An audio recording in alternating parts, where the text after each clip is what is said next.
পবিত্র রমজান মাস শুরু হতে আর মাত্র কয়েকদিন বাকি। এরই মধ্যে রোজার প্রস্তুতি হিসেবে নিত্য প্রয়োজনীয় পণ্য কেনা শুরু করেছেন ভোক্তারা। তবে রোজার অন্যতম প্রধান পণ্য খেজুরের দাম বাড়তে শুরু করায় উদ্বেগ দেখা দিয়েছে সাধারণ মানুষের মধ্যে। গত এক সপ্তাহে ধরনভেদে খেজুরের দাম প্রতি কেজিতে 20 থেকে 50 টাকা পর্যন্ত বেড়েছে। একই সঙ্গে বেড়েছে গরুর মাংস, কয়েক ধরনের মাছ ও বিভিন্ন ফলের দামও। বাজার ঘুরে দেখা গেছে বর্তমানে জাহিদি খেজুর কেজিতে বিক্রি হচ্ছে 280 টাকায়, যা সপ্তাহ খানিক আগেও ছিল 250 টাকার কাছাকাছি। সিলন টি রপ্তানিতে শীর্ষে।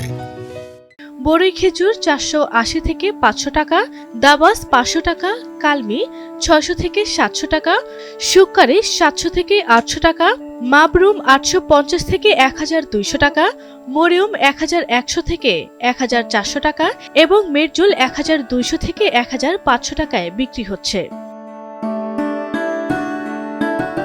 এ বিষয়ে পাইকারি বিক্রেতারা বলছেন, খেজুরের আমদানি ও সরবরাহ স্বাভাবিক রয়েছে এবং পাইকারি পর্যায়ে দাম বাড়েনি। তবে খুচরা বিক্রেতাদের দাবি, তারা বেশি দামে কিনছেন বলেই ভোক্তাদের কাছেও বেশি দামে বিক্রি করছেন।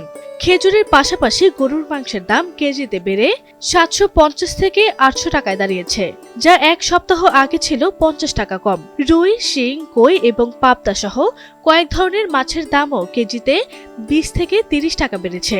রোজার সময় ইফতারে ফলের চাহিদা বাড়ায় আপেল, নাশপাতি, আনার ও কমলার দাম গত সপ্তাহ থেকে কেজিতে 40 থেকে 50 টাকা পর্যন্ত বেড়েছে। আমদানিকারকদের মতে বেশি শুল্কের কারণে ফলের দাম দীর্ঘদিন ধরেই চড়া। তবে স্বস্তির খবর হলো, ছোলা, ডাল, চিনির মতো কয়েকটি রোজার প্রয়োজনীয় পণ্যের দাম তুলনামূলকভাবে স্থিতিশীল রয়েছে। বর্তমানে ছোলার দাম কেজিতে 90 থেকে 100 টাকা, যা গত বছরের তুলনায় কম।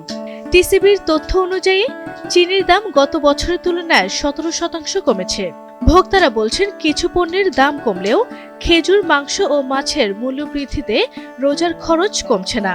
তাদের দাবি, রমজান সামনে রেখে বাজার তদারকি আরও জোরদার করা প্রয়োজন। আরভি ইসলাম হিমু, এনটিভি অনলাইন।